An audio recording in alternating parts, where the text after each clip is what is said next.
Oi, sexta-feira santa, 15 para 1 da tarde, e até agora os editores de O Antagonista e da revista Cruzoé não receberam comunicação nenhuma do relator do tal inquérito fake do SSTF, lembrando as tropas de assalto nazistas, com a ordem de Heil Alexandre de Moraes, né, para lembrar o grande inspirador dele nessa medida, Adolf Hitler, porque não chegou nenhuma comunicação à editora e eles estão mantendo a página sob censura, porque eles pagarão R$100 mil por dia caso desobedeçam a decisão da censura, que foi rápida. E agora do cancelamento da censura, ele faz bonito, quer dizer, bonito não, né? Pegou muito mal o recuo covarde dele. Mas então não está valendo aquilo, viu? Então vamos historiar. Antes de tudo, eu quero dizer que, depois que eu falei aqui que só o Marco Aurélio Melo tinha se posicionado contra, o decano Celso de Mello também se posicionou, censura a publicação, constitui verdadeira perversão à ética do direito. Perversão, você sabe, é coisa de pervertido. É uma boa definição para Heil Alexandre Hitler de Moraes e Dias Toffoli, o companheiro Dias Toffoli. Dona Carmen Lúcia, que foi presidente do Supremo, também disse que toda censura é mordaça e toda mordaça é incompatível com democracia. O Marco Aurélio tinha falado mordaça, mordaça, lá para a Rádio Gaúcha. O Fernando Gabeira, num brilhante artigo publicado no Estadão hoje, Cavaleiros do Apocalipse, disse que existe um consenso em torno da liberdade de expressão que não se pode mais ultrapassar. E foi esse consenso que atropelou Heil Hitler Alexandre de Moraes, ou é Heil Alexandre Hitler de Moraes? Vocês escolhem. Acontece o seguinte, o juiz Luiz Antônio Bonatti, da 13ª Vara Federal de Curitiba, que está substituindo o Sérgio Moro lá, mandou à Procuradoria-Geral da República a documentação com as explicações de Marcelo Odebrecht sobre codinomes citados em seus e-mails.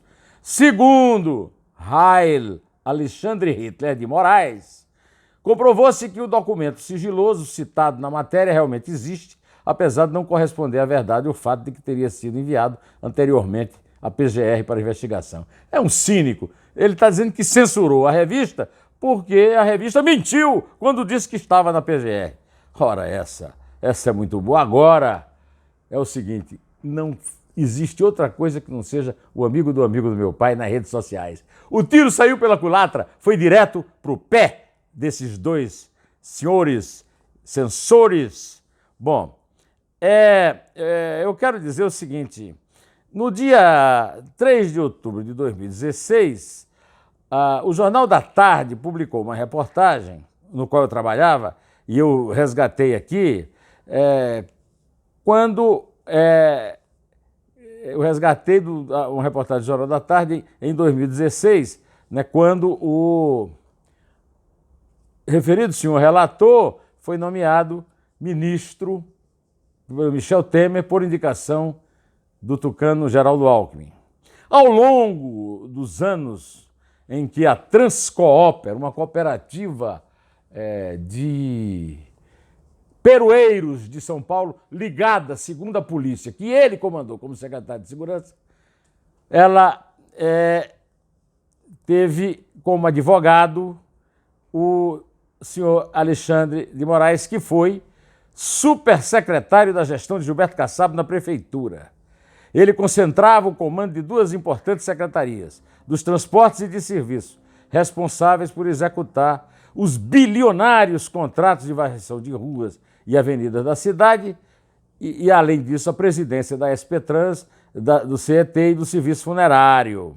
Ele tem cara mesmo de agente funerário, né? Ao todo, geria um orçamento de 5 bilhões. E ele era advogado da Transcooper, uma companhia de peroeiros que vivia em conflitos com a lei.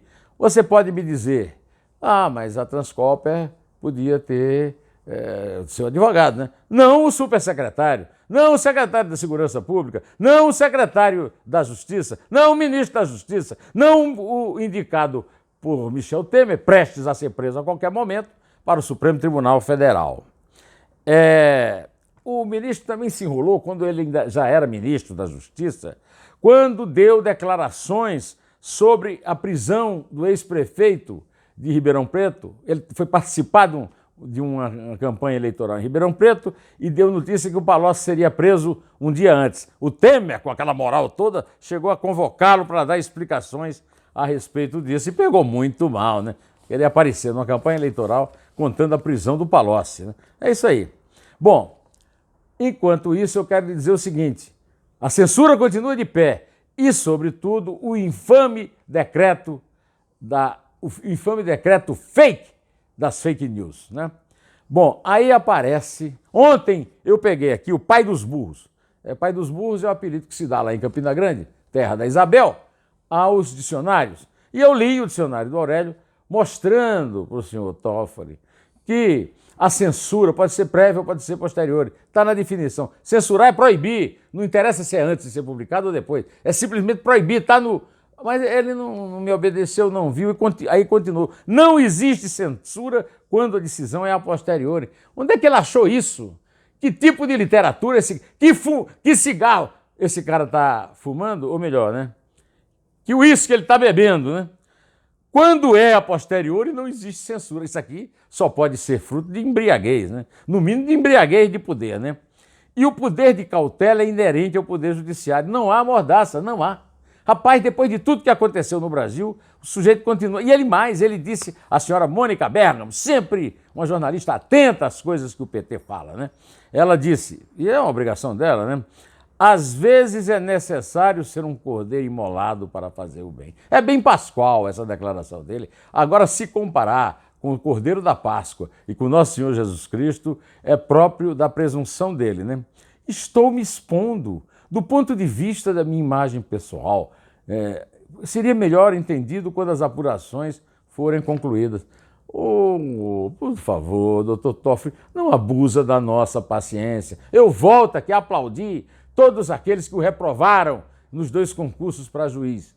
E mais, os investigadores que tiveram que engolir a sua prepotência e tirar a delação do Léo Pinheiro, passou 2 anos lá e tirou o senhor dela, e convencer ninguém processá-lo por aquelas 35 prestações de 100 mil reais depositadas no Banco Itaú por sua mulher para sua conta, uma conta no Banco Mercantil, dos quais o senhor tirava metade para dar para a ex-mulher e a outra metade para pagar despesas, né?